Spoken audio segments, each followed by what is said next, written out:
the population feeling excluded. And even the bigger danger is international terrorism, feeding on those local frustrations to bring external agendas, as you can see in northern Nigeria, as you can see in part of the Horn.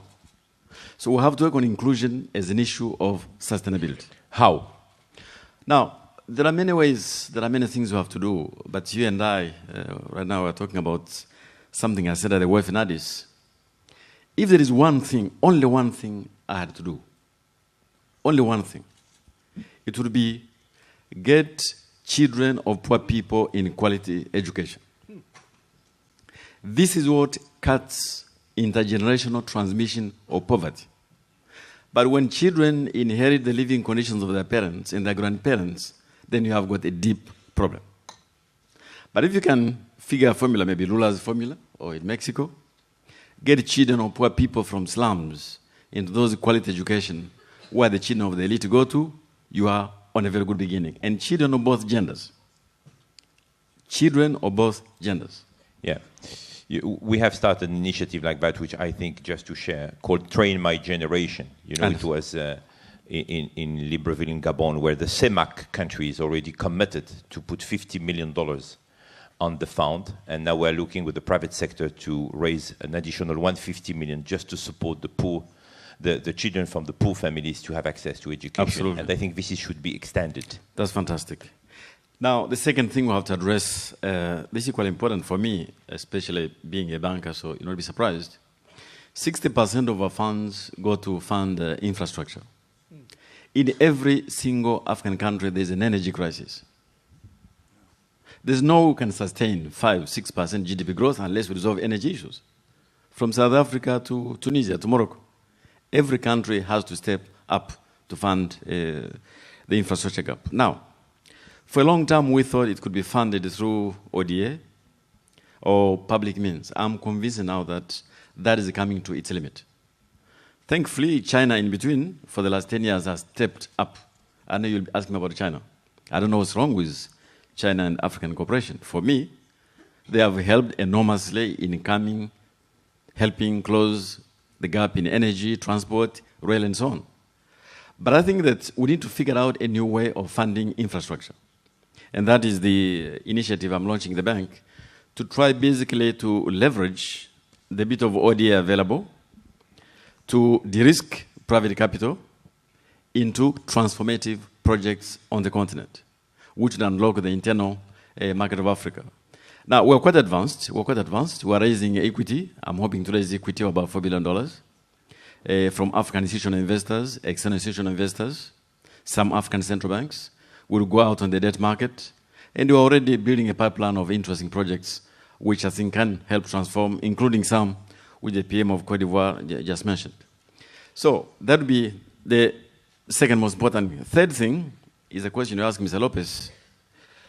There is a map which was published by The Economist magazine the other day showing actually the true size of Africa. I hope you saw that. We're much bigger than actually the Mercator map says we are. But we are 54 fragmented units. Now, at some point, we have to bring those units together. Now, it may not happen everywhere at the same time. But for me, economic integration, whether it's a trade agenda or unlocking the internal potential agenda, it is absolutely vital going forward.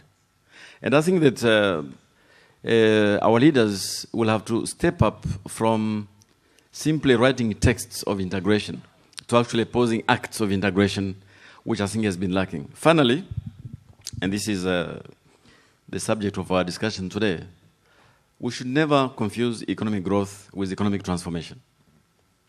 I'm glad the Ethiopian finance minister is here, because Ethiopia, this is an example where you begin to see growth actually leading to transformation. They've just got in Ethiopia the second largest manufacturer of textiles in the world, the Swedish company. They have got a Chinese company is going to make a shoe in Ethiopia. We need to figure out how to simply go beyond expanding the GDP of our countries to actually transforming the economies. That's how jobs will be created. So the last thing will be jobs, jobs, jobs. And that comes from transformation.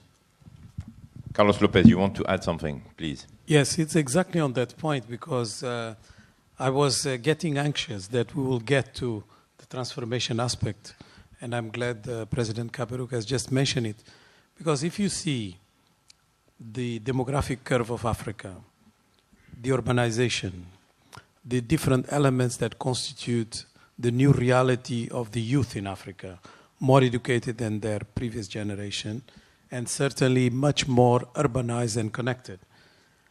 If we think we are going to solve the problem of jobs in Africa, and we need to create about 15 million a year going forward, if we think we are going to do it through agriculture the way it has been practiced so far, we are completely blind. You know, people that are now well connected, Africa has half of the mobile banking transactions of the world, has more cell phones than Europe, has more cell phones than the US or India, to get into the specifics of a country with the same population size as the continent, are not ready for dealing with agriculture as a social issue, which is what we are doing so far. All the programs that development has invested on security of the population's food security, etc., are not going to make the trick. We need to treat agriculture as an economic issue.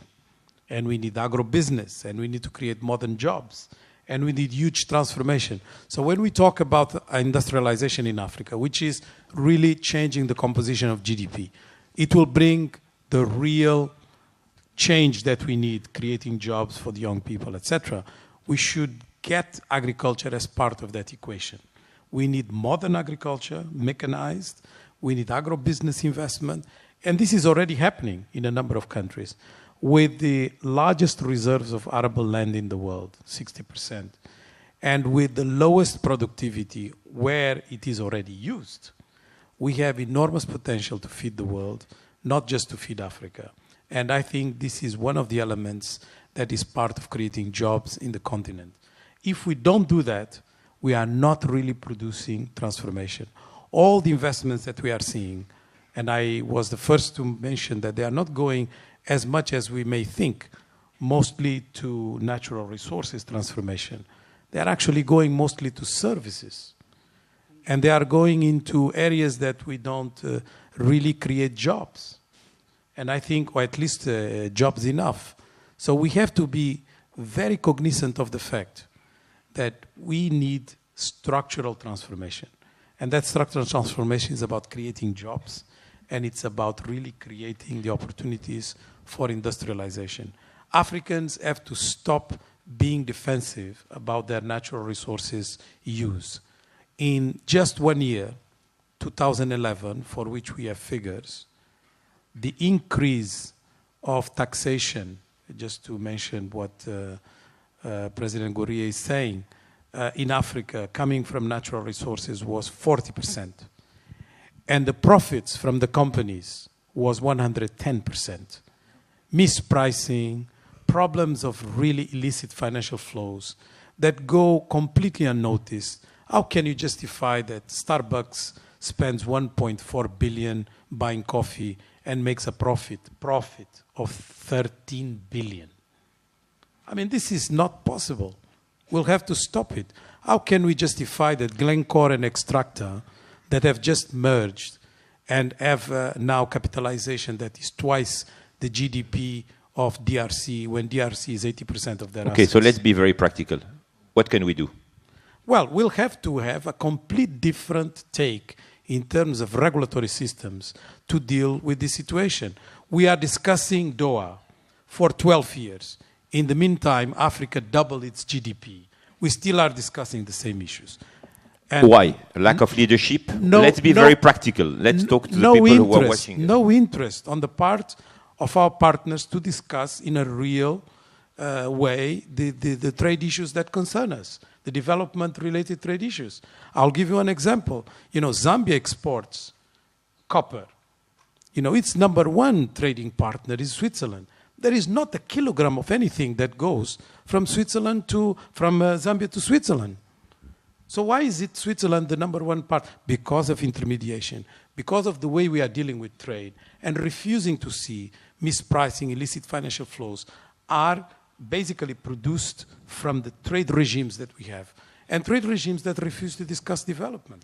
Monsieur le Premier ministre, ce que dit Monsieur Lopez est... Mr. Prime Minister, what Mr. Lopez said implies policies. We'd like to respond. I'd like to know what a politician like you thinks about this. What should be done in concrete terms to give hope back to the people who are looking for concrete answers? Well, just a few quick comments in light of what's been said. When it comes to the informal sector, small, medium-sized companies, what I'd like to say is that at the moment, if I look at Côte d'Ivoire, the informal sector and SMEs represent 80% of companies, but they produce only 18% of national wealth. So there is an organizational issue here. There's a problem when it comes to growing this sector, which shouldn't be seen as a handicap, but more as a future source of development. That's the first thing. Second thing, which was mentioned, the production of energy, and mainly the production of electricity. I think that's very important because, well, we cannot have economic and industrial development if you have not energy and cheap energy. And I think that's really a challenge for all of us. Well, as far as Côte d'Ivoire is concerned, you know that the states have not enough money to produce electricity. What we have done is to have a kind of contract, BOT contract, with the private sector. And the Azito thermal power plant is one of the best agreements known in the world because the World Bank have give awards to Côte d'Ivoire on that. That have been done in the middle of the 90s. And that was financed by the private sector, totally by the private sector. But the government have put in place the regulatory framework for that. And well, that has been, Côte d'Ivoire is now a kind of hub as far as electricity is concerned. We furnish electricity to Ghana, Togo and Benin. We furnish electricity to Mali and Burkina Faso. And we are discussing to supply electricity to, let's say, Guinea-Conakry and Sierra Leone and Liberia. So we have a long discussion, and we have agreed on a kind of platform with the private sector. And now we produce, the capacity is 1,550 megawatt. And we are trying to double this capacity within 2 or 3 years. But that will be financed by the private sector, both national and international. As far as the question of employment is concerned, I think that's one of the big issues for Africa. You know that when there is some revolution in the area, if you have educated person, skilled person, but you have no, possibility for them to have a job, either given by the private sector, the government, and mainly self-employment, you are going to a big problem. So to train people is good, but you should have in mind that they should have employment at the end. And that's one of the main challenges for Africa. So we have to work on it. And finally, as far as the question of regional integration is concerned, I can give some example. What is quite a success? We know that, maybe you know that we have the West African Economic and Monetary Union, grouping 8 countries. We were 7 at the beginning. Now we are 8, including Guinea-Bissau. We have the same currency since 1962, before Europe. And well, maybe we can give some expertise to Europe on that field of monetary union. We have the same approach